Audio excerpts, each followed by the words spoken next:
Hola, bona tarda a totes i a tots. Moltíssimes gràcies per continuar amb nosaltres a l'espai de converses al Cercle, on continuem amb la ronda d'entrevistes a dones que ostenten càrrecs públics i privats i intentem recollir el paper de la dona a la vida professional i els seus problemes.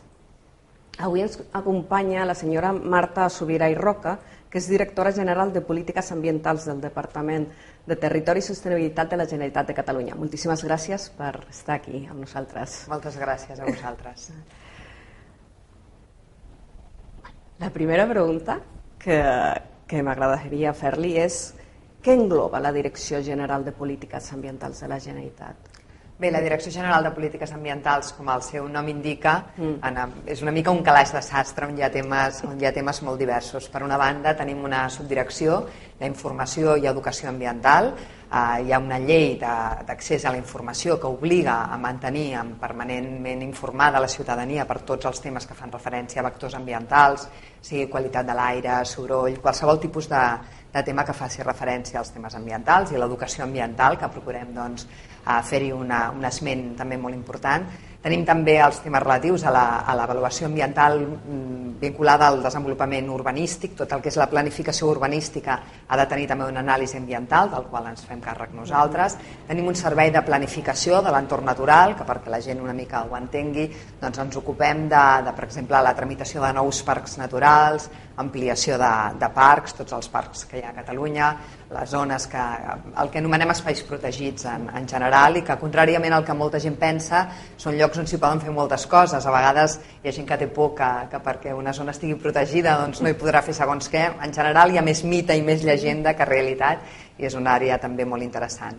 També tenim l'Oficina Catalana del Canvi Climàtic per regular, diguem-ne, o treballar tots els temes relatius al canvi climàtic, una àrea de desenvolupament sostenible, com tractem els temes, per exemple, de l'economia verda, impuls de l'economia verda, que entenem que ha de ser una de les vies bones per sortir de la crisi en la que estem sotmesos en aquests moments, i és un àmbit que estem treballant ara molt intensament perquè aquesta setmana comença la cimera de desenvolupament sostenible de Rio de Janeiro, a Rio +20, i en principi aquests són els temes principals que toquem a la Direcció General. Clar, ara m'imagino que la Subdirecció General d'Avaluació Ambiental, amb la crisi, clar, no n'hi ha tanta infraestructura, imagino que ara està més... O sigui, els projectes es revisen molt més que abans, sí. No? Bé, en principi ja segueixen havent-hi iniciatives. També és veritat que potser els mitjans de comunicació transmeten una certa idea de que tot està aturat, i a l'hora de la veritat, en canvi, nosaltres veiem que constantment, potser és veritat que no amb la mateixa intensitat que abans, però sobretot des de l'àmbit privat se segueixen plantejant molts projectes. Penseu que nosaltres l'avaluació ambiental la fem tant d'infraestructures públiques, i aquí sí que hi ha hagut una aturada realment important del que fa referència a l'obra pública, però també de projectes que es presenten en l'àmbit privat. I d'aquests n'hi ha molts a tot el territori, gent que vol muntar empreses, gent que vol desenvolupar un projecte determinat, i tot això nosaltres analitzem l'impacte que té sobre el territori i ho treballem conjuntament amb els promotors, i d'aquestes coses en van sortint. Per tant, des d'aquest punt de vista som optimistes. Doncs fantàstic, no? Perquè és això, dona la sensació que està molt aturat tot, i si no és així, millor. Sí. El tema de l'educació ambiental jo ho trobo molt interessant perquè és molt important educar a tothom i als nens en quant respecte, no? Quines accions fan a la Subdirecció General d'Educació Ambiental? Sí. Doncs mira, nosaltres una mica coordinem tots aquests temes d'educació ambiental a nivell de tot Catalunya. Òbviament, les diferents administracions tenen cadascuna les seves competències.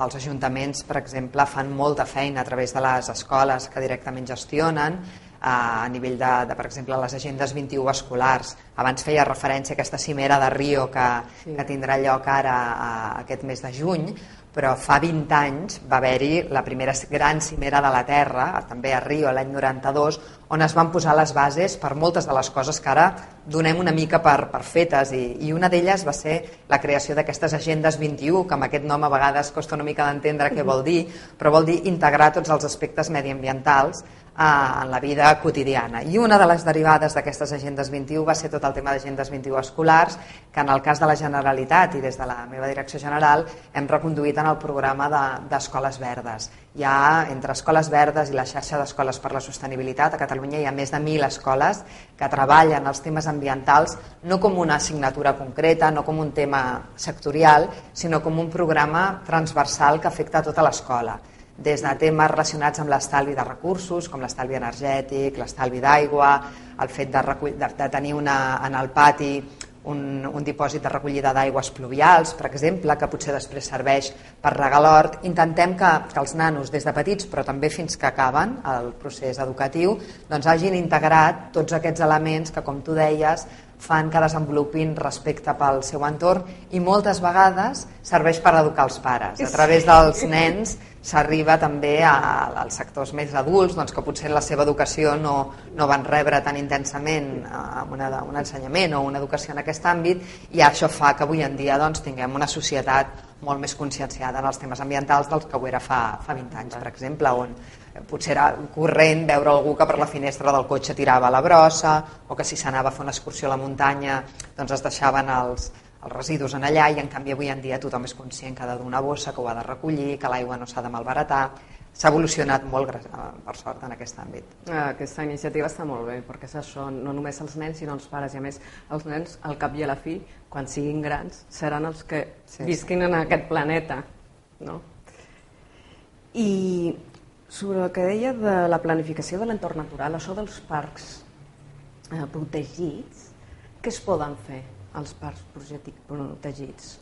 Bé, en principi hi ha diferents figures de protecció en el nostre territori, no? I en funció d'aquesta figura de protecció doncs, hi ha més o menys limitacions. En general, quan un espai es protegeix, es fa perquè té uns valors ambientals, perquè a nivell de biodiversitat té una riquesa, i el que s'intenta en aquests àmbits és una mica regular-ne els usos. Normalment, si són espais que mereixen una certa protecció, és perquè ja, fins aleshores, les coses que s'hi han fet han estat respectuoses amb el medi ambient, zones de boscos, zones de torrents, espais agrícoles. Aleshores hi ha tota una sèrie de funcions, d'usos que hi segueixen estant permesos, el que passa que d'alguna manera es controla una mica més, que tot el que s'hi faci sigui d'acord amb aquest àmbit. Quan aquest espai passa a ser parc natural, continuen podent-s'hi fer coses, temes de turisme rural, temes agrícoles, ramaders, segueix havent-hi un munt d'usos que segueixen permesos, però també se'n regulen d'altres precisament per preservar aquell espai i que la gent quan el visiti doncs, en faci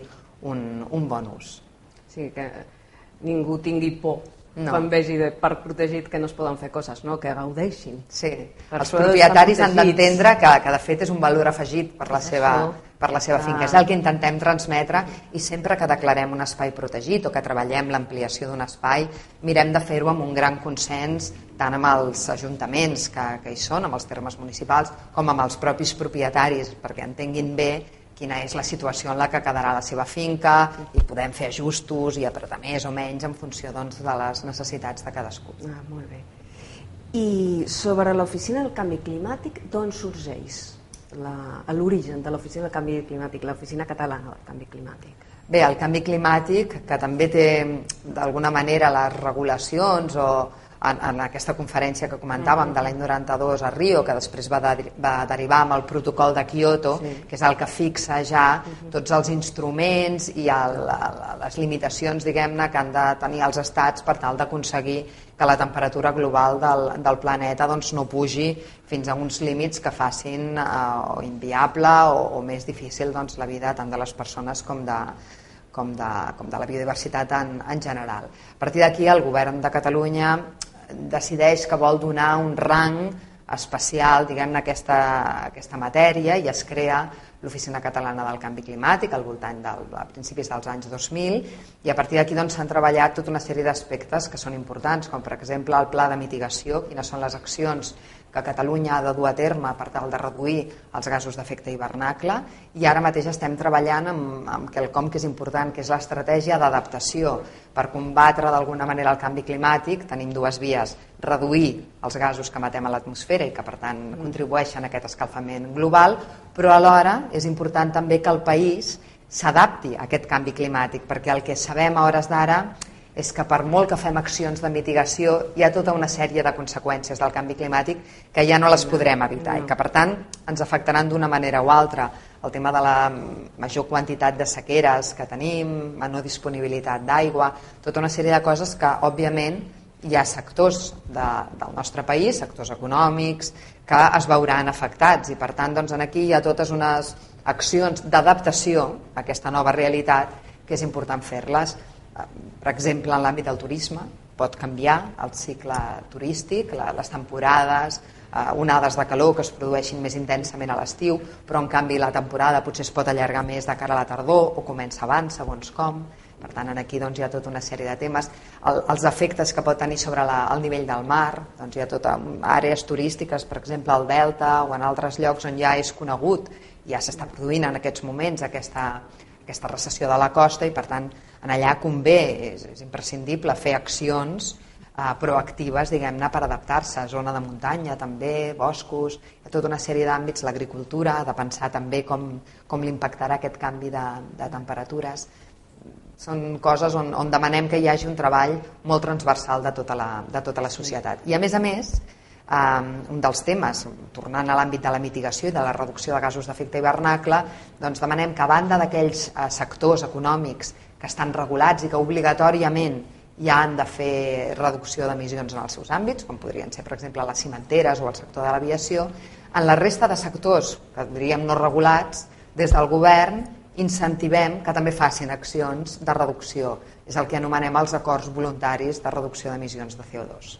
Això està molt bé perquè les empreses, ja només les persones del carrer, no, diguéssim, sinó les empreses que agafin consciència i que es comprometin a reduir el CO2 perquè sí, no, és un bé per tothom. Sí, és això, un bé per tothom. Per frenar-lo, no? Sí, i a més, el que hem anat observant, i de fet ja ho coneixíem, però les empreses cada vegada en són més conscients, és que moltes d'aquestes accions que serveixen per reduir el CO2 al final acaben revertint positivament en el balanç de l'empresa. Bàsicament les empreses que s'apunten en aquest programa d'acords voluntaris, la metodologia és molt senzilla, han de fer una auditoria interna de quines són les emissions que tenen en un determinat moment i fer un pla d'acció, un pla de treball per reduir-les i proposar-nos-ho i ho treballem conjuntament. En molts casos es tracta sobretot, per exemple, d'estalvi energètic. Només el canvi de l'enllumenat de l'empresa, la substitució de flotes de vehicles per vehicles més eficients, temes d'estalvi d'aigua també, al final tot això tenint en compte que els combustibles fòssils cada vegada són més cars, que l'energia també cada vegada serà més cara i que l'aigua també, totes aquelles accions que les empreses facin de cara a reduir tots aquests recursos o estalviar-ne són al final despeses que s'estalviaran també de cara més endavant. Per tant, és el que anomenem un win-win, no? Per una banda estàs reduint les emissions de CO2, que ens sembla important, però de l'altra també és un benefici per l'empresa i un bon posicionament de marca també, no? Les empreses que fan accions d'aquest tipus també de cara socialment, de cara al seu màrqueting, de cara al seu posicionament, poden explicar que fan accions positives pel medi ambient. A més, afegir-se al programa d'acords voluntaris de reducció de CO2 no té cap cost. No, no té cap cost. Això està molt bé. Sí, no, perquè de seguida diuen, i quan val això, no? Perquè en principi, a més la situació d'avui en dia, no? Clar. Les empreses més grans, depèn del volum realment que tinguin, el fet de fer l'auditoria pot ser que en un moment determinat necessitin el suport d'algú que els ajudi a fer-la. Les més petites nosaltres els hi facilitem molt l'acció i els ajudem a fer-ho, i després totes aquelles que ja tenen segells de qualitat ambiental, tipus EMAS o ISO, tenen una part ja molt important feta que la poden aprofitar. No obliguem de cap de les maneres a repetir processos que ja s'han hagut de fer per altres temes ambientals. Està molt bé, està molt bé. L'ajudar a les empreses a que siguin més responsables del medi ambient.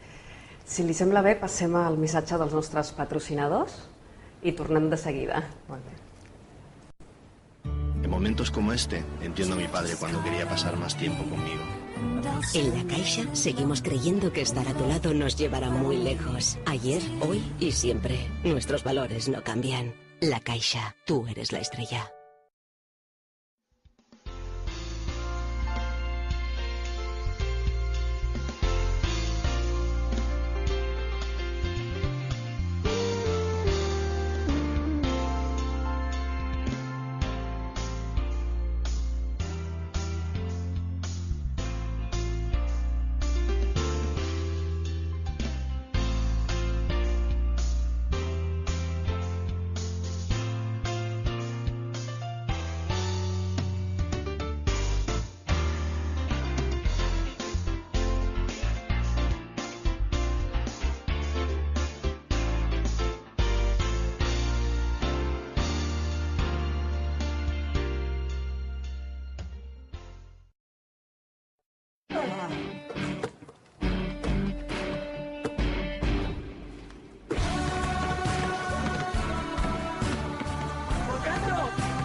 fer que les coses siguin possibles. Això és Actitud Blava. Endesa, llum, gas, persones. Continuem amb l'entrevista a la senyora Marta Subirà, de Direcció General de les Polítiques Ambientals de la Generalitat. Ara ja entrant en un tema que ens interessa a totes, a mi m'agradaria saber la participació de la dona al Departament de Territori i Sostenibilitat de la Generalitat. Quin tant per cent n'hi ha? Imagino que n'hi ha moltes tècniques, però a càrrecs intermitjos i alts, com està el tema de la dona? Bé, el Departament de Territori i Sostenibilitat, que és la fusió dels antics departaments de Política Territorial i Obres Públiques i Medi Ambient, és un departament que tradicionalment ha estat força masculí. No ens hem d'enganyar, sobretot l'àrea de política territorial, el que ara diríem que és territori, és un departament on, sobretot a nivell directiu, la presència de càrrecs directius homes és bastant més important, per no dir un percentatge molt elevat respecte al de les dones, tot i que, per exemple, la directora de Ports de la Generalitat és una dona. No? En l'àmbit del medi ambient, les dues directores generals que hi som en aquests moments són dues dones, la directora general de Qualitat Ambiental i jo mateixa, però diguem-ne som una certa minoria en el que és el nivell aquest directiu, tot i que el conseller, el conseller Lluís Recoder, que abans havia estat alcalde de Sant Cugat, s'havia caracteritzat sempre, i encara jo crec que ara la seva voluntat segueix sent aquesta, i les dues direccions generals ho posen de manifest, en fomentar molt la presència de les dones. A Sant Cugat les regidores i les tinents d'alcalde eren més que els tinents d'alcaldes, i a més amb àrees de responsabilitat que no són les tradicionalment adjudicades a les dones, com ara urbanisme, obra pública, medi ambient, serveis generals, organització. És a dir, que hi havia una presència important, que aquí, com deia, en aquest departament, doncs, potser per les temàtiques, potser perquè també és un àmbit més reservat tradicionalment a enginyers de ponts i camins, temes de carreteres, infraestructures, ha sigut un àmbit més dedicat o més ocupat per homes. Però la política en general, tot i que s'ha fet un avenç important en els darrers anys, i els càrrecs directius en general en aquest país encara són molt masculins. Jo ho veig quan participo en actes diversos, sovint encara som una minoria. Esperem que vagi canviant. Segur que anirà canviant, i cada vegada en les carreres tècniques hi ha una presència més gran de dones, però segueixen existint barreres més o menys invisibles que fan d'aquell famós sostre de vidre, no? que costa de trencar, segurament moltes vegades per temes relacionats amb la conciliació familiar i bé, unes barreres que segurament formalment ja no hi són, però que a l'hora de la veritat, quan observes el panorama, dius alguna cosa passa perquè encara no és prou igualitari. Sí, d'educació i culturalment encara està les bases de... Home, organitzacions com la vostra posen d'evidència una altra realitat, no? Que realment hi ha moltíssimes dones directives, però en l'àmbit del sector públic, en la política, tot i que s'està avançant molt, i el govern té conselleres, però en aquests, encara, segurament depèn del departament, hi ha departaments que la presència de les dones deu ser més alta, en el nostre doncs, encara tenim camí per recórrer.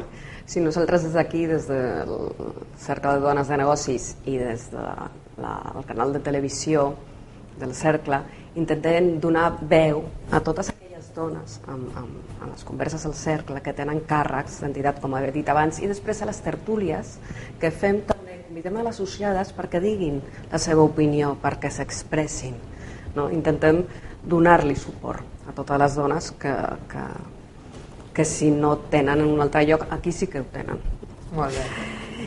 I ja per acabar, a mi m'agradaria saber com la Direcció General de Polítiques Ambientals està afrontant aquests temps tan delicats de crisi. Ja m'imagino que n'hi ha una retallada de pressupostos dintre de la Direcció General, però també com veuen el sector privat que vosaltres, com veuen això? Bé, nosaltres entenem que en aquests moments ens toca fer un paper de facilitadors de totes aquelles iniciatives que es volen tirar endavant, no? Que en cap cas hi ha hagut una certa fama a vegades de que els temes ambientals moltes vegades limiten la posada en marxa de determinades activitats o que són un obstacle a la generació de riquesa, no? I nosaltres volem trencar absolutament amb aquesta imatge, perquè no ha de ser així. Una cosa és que les coses s'hagin de fer bé, que les activitats que es volen implantar doncs es faci de manera respectuosa amb l'entorn, però a partir d'aquí la nostra funció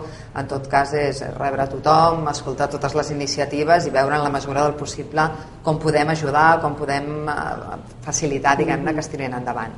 Abans comentava també que tenim aquesta àrea d'impuls de l'economia verda. Creiem que el desenvolupament de sectors econòmics relacionats amb el medi ambient, amb la protecció de l'entorn, amb el que s'anomenen green jobs en general, no? Que no només han de ser aquells sectors com l'aigua, els residus o les energies renovables, que sempre han estat considerats tradicionalment sectors ambientals, sinó qualsevol àrea, qualsevol indústria pot adoptar avui en dia pràctiques ambientals positives que, com dèiem abans, les posicionen millor de cara al futur. També és feina de la nostra direcció, diguem-ne, impulsar tots aquests àmbits. I en general estem veient que les empreses això ho estan aprofitant, és a dir, aprofiten una mica la crisi o potser una certa aturada en la seva activitat habitual per repensar-se. I en aquest repensament que fan o avaluació de com estan evolucionant, segurament se n'adonen que integrant determinats temes ambientals en la seva activitat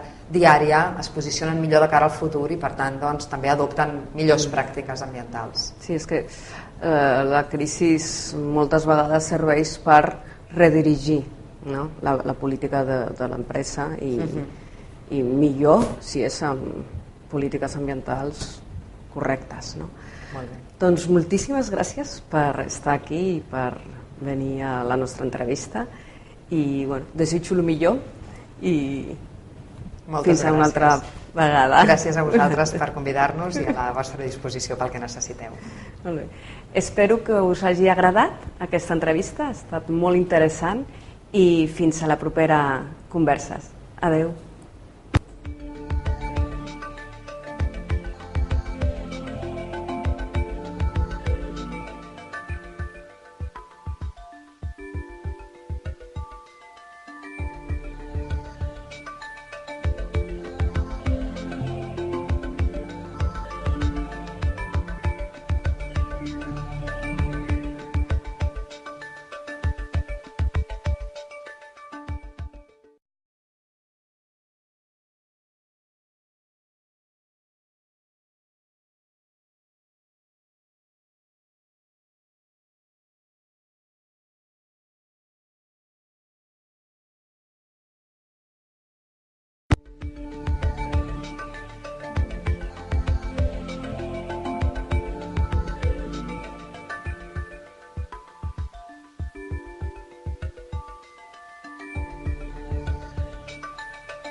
Hola, bona tarda a totes i a tots. Moltíssimes gràcies per continuar amb nosaltres a l'espai de converses al Cercle, on continuem amb la ronda d'entrevistes a dones que ostenten càrrecs públics i privats i intentem recollir el paper de la dona a la vida. Regular, diguem-ne, o treballar tots els temes relatius al canvi climàtic, una àrea de desenvolupament sostenible, com tractem els temes, per exemple, de l'economia verda, impuls de l'economia verda, que entenem que ha de ser una de les vies bones per sortir de la crisi en la que estem sotmesos en aquests moments, i és un àmbit que estem treballant ara molt intensament perquè aquesta setmana comença la cimera de desenvolupament sostenible de Rio de Janeiro, a Rio +20, i en principi aquests són els temes principals que toquem a la Direcció General. Clar, ara m'imagino que la Subdirecció General d'Avaluació Ambiental, amb la crisi, clar, no n'hi ha tanta infraestructura, imagino que ara està més... O sigui, els projectes es revisen molt més que abans, Sí. no?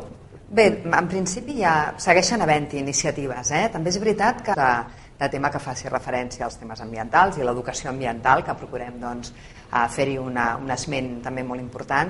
Tenim també els temes relatius a l'avaluació ambiental vinculada al desenvolupament urbanístic. Tot el que és la planificació urbanística ha de tenir també una anàlisi ambiental, del qual ens fem càrrec nosaltres. Tenim un servei de planificació de l'entorn natural, que perquè la gent una mica ho entengui, doncs ens ocupem de, per exemple, la tramitació de nous parcs naturals, ampliació de parcs, tots els parcs que hi ha a Catalunya, les zones el que anomenem espais protegits en general, i que contràriament al que molta gent pensa són llocs on s'hi poden fer moltes coses. A vegades hi ha gent que té por que perquè una zona estigui protegida doncs no hi podrà fer segons què. En general hi ha més mite i més llegenda que realitat, i és una àrea també molt interessant. També tenim l'Oficina Catalana del Canvi Climàtic de professionals i els seus problemes. Avui ens acompanya la senyora Marta Subirà i Roca, que és directora general de Polítiques Ambientals del Departament de Territori i Sostenibilitat de la Generalitat de Catalunya. Moltíssimes gràcies per estar aquí amb nosaltres. Moltes gràcies a vosaltres. La primera pregunta que m'agradaria fer-li és què engloba la Direcció General de Polítiques Ambientals de la Generalitat? Bé, la Direcció General de Polítiques Ambientals, com el seu nom indica, és una mica un calaix de sastre on hi ha temes molt diversos. Per una banda, tenim una subdirecció d'Informació i Educació Ambiental. Hi ha una llei d'accés a la informació que obliga a mantenir permanentment informada la ciutadania per tots els temes que fan referència a vectors ambientals, sigui qualitat de l'aire, soroll, qualsevol tipus que potser els mitjans de comunicació transmeten una certa idea de que tot està aturat, i a l'hora de la veritat, en canvi, nosaltres veiem que constantment, potser és veritat que no amb la mateixa intensitat que abans, però sobretot des de l'àmbit privat se segueixen plantejant molts projectes. Penseu que nosaltres l'avaluació ambiental la fem tant d'infraestructures públiques, i aquí sí que hi ha hagut una aturada realment important del que fa referència a l'obra pública, però també de projectes que es presenten en l'àmbit privat. I d'aquests n'hi ha molts a tot el territori, gent que vol muntar empreses, gent que vol desenvolupar un projecte determinat, i tot això nosaltres analitzem l'impacte que té sobre el territori i ho treballem conjuntament amb els promotors, i d'aquestes coses en van sortint. Per tant, des d'aquest punt de vista som optimistes. Doncs fantàstic, no? Perquè és això, dona la sensació de que està molt aturat tot. No. I